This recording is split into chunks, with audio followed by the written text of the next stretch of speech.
नमस्कार, चार का चक्रव्यूह में आपका स्वागत है। मैं हूं आपके साथ सबा शाहिद शेख। नेता हो या अपराधी, आतंकी हो या जिहादी, कौन किसके चक्रव्यूह में फंसा, इस शो में आपको विस्तार से बताएंगे।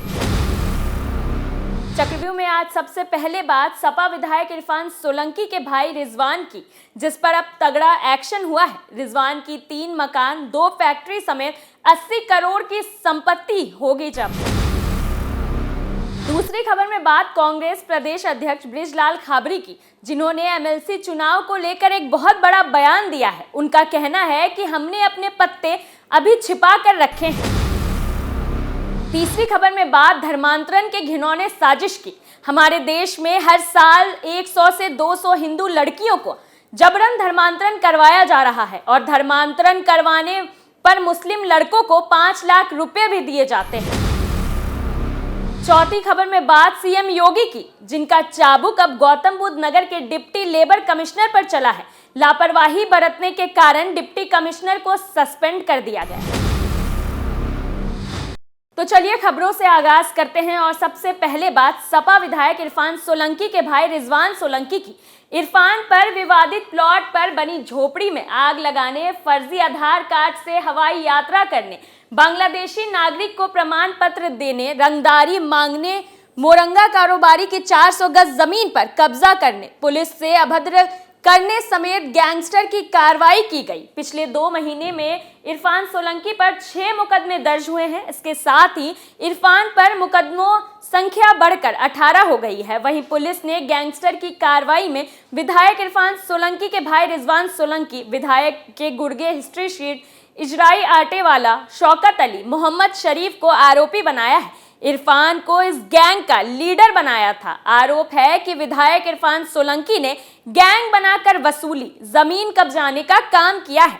गैंगस्टर एक्ट के तहत ये सभी संपत्तियां जब्त की जाएगी। जबकि इरफान सोलंकी ने विधानसभा चुनाव में अपने घोषणा पत्र में 10 करोड़ की संपत्ति दिखाई थी। विधायक और उनके भाई रिजवान के अलावा इस गैंग के 3 और सदस्यों की संपत्तियों का सत्यापन का काम शुरू कर दिया गया है। इन तीनों ने कानपुर और उसके आसपास के जिलों में करोड़ों की संपत्ति बनाई है। इसके साथ ही सरकारी जमीनों पर भी कब्जा किया है। गैंगस्टर एक्ट के तहत इन सभी की संपत्ति जब्त की जाएगी। इरफान सोलंकी की हालात तो बुरी है।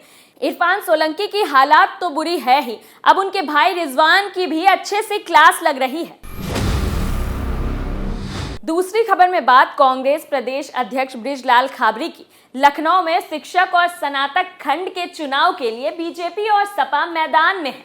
दोनों पार्टियों ने अपने प्रत्याशियों के नामांकन भी करा दिए हैं, लेकिन देश की दूसरी सबसे बड़ी पार्टी कांग्रेस की तरफ से कोई सुगबुगाहट नहीं दिख रही है। एक समय था जब शिक्षक और स्नातक सीटों पर दावा करने वाले कांग्रेस का हाथ रहता था, लेकिन अब हालात दूसरे हैं। कांग्रेस उत्तर प्रदेश में हाशिए पर है।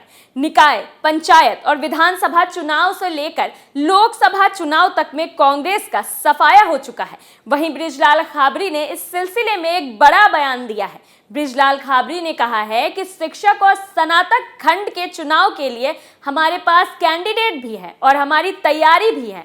हमने अपने पत्ते छिपा कर रखे हैं। हमारे एक नहीं 2-2 कैंडिडेट ने निर्दलीय के रूप में नामांकन कराया है। हम जल्द उनके नाम सामने लाएंगे। उन्होंने कहा कि ये चुनाव सिंबल पर नहीं होता है। पार्टी दावेदारों को सपोर्ट करती है, पहले भी कांग्रेस सपोर्ट करती रही है। ये हमारी रणनीति का एक हिस्सा है। हम प्रैक्टिकल करके देख रहे हैं। इस प्रैक्टिकल से सफलता मिलती है तो आगे भी देखेंगे। आगे उन्होंने कहा कि हमारे जो कैंडिडेट होंगे वो निश्चित तौर पर जीत कर आएंगे।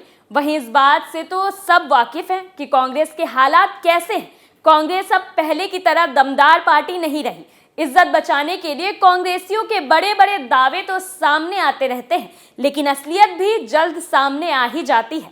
खाबरी ने दावा किया है कि उन्होंने अभी अपने पत्ते नहीं खोले हैं, लेकिन इस बात से अंदाजा लगाया जा सकता है कि कांग्रेस पार्टी अभी विपक्षी पार्टियों का इंतजार कर रही है कि वो अपना उम्मीदवार घोषित कर दे। फिर कांग्रेस वाले देखेंगे कि उनके पास कोई हुक्म का इक्का है भी या नहीं।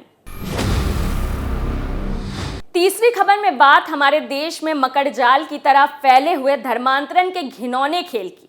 महाराष्ट्र में हिंदू लड़कियों के धर्म परिवर्तन को लेकर चौंकाने वाला खुलासा हुआ है।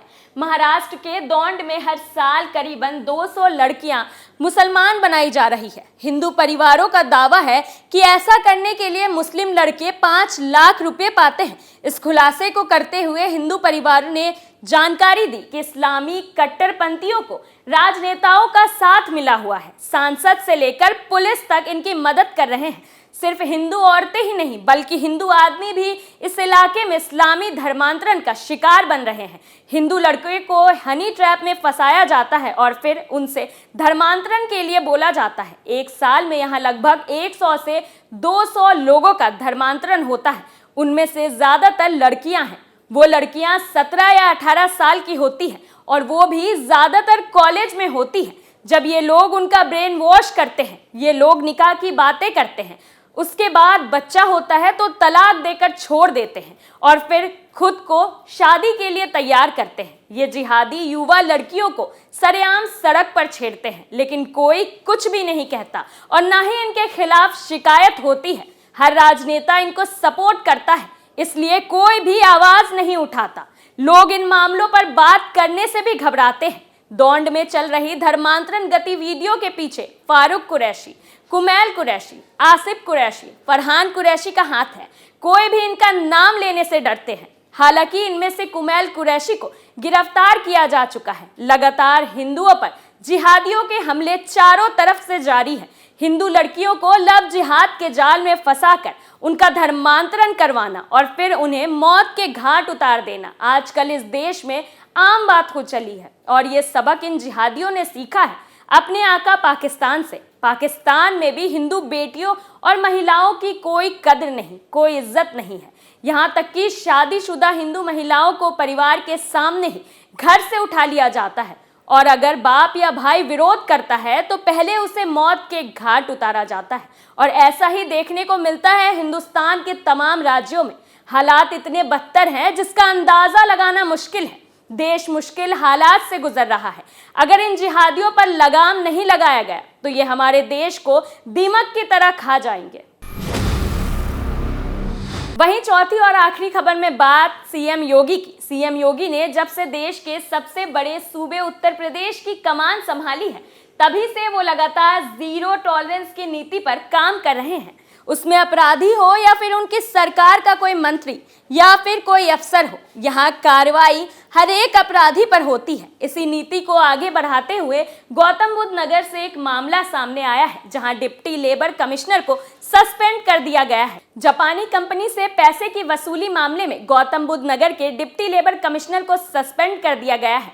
ग्रेटर नोएडा में काम करने वाली एक जापानी कंपनी से पैसे की वसूली का आरोप डिप्टी लेबर कमिश्नर पर लगा है। इस मामले में कंपनी की तरफ से सीधे सीएम योगी आदित्यनाथ से शिकायत की गई। मुख्यमंत्री से सीधी शिकायत के बाद कार्रवाई शुरू हुई।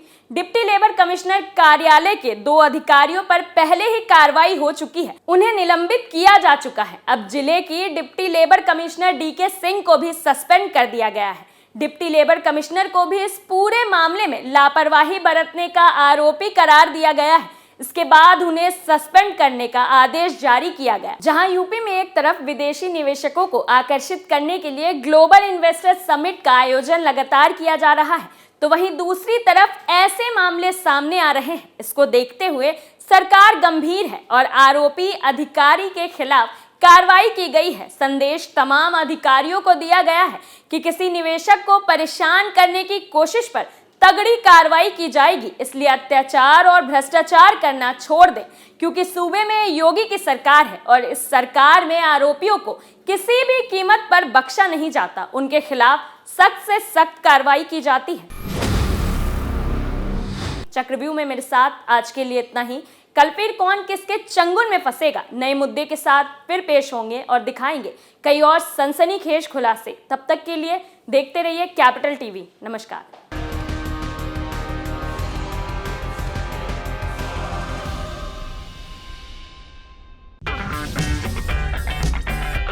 अगर आपको हमारा वीडियो पसंद आया हो तो इसे लाइक करें, हमारे चैनल को सब्सक्राइब करें और हाँ, बेल आइकन दबाना ना भूलें ताकि आप तक हमारे वीडियो की नोटिफिकेशन पहुंचती रहे। आप अपना सुझाव हमें कमेंट बॉक्स में दे सकते हैं। हमारे साथ जुड़ने के लिए शुक्रिया।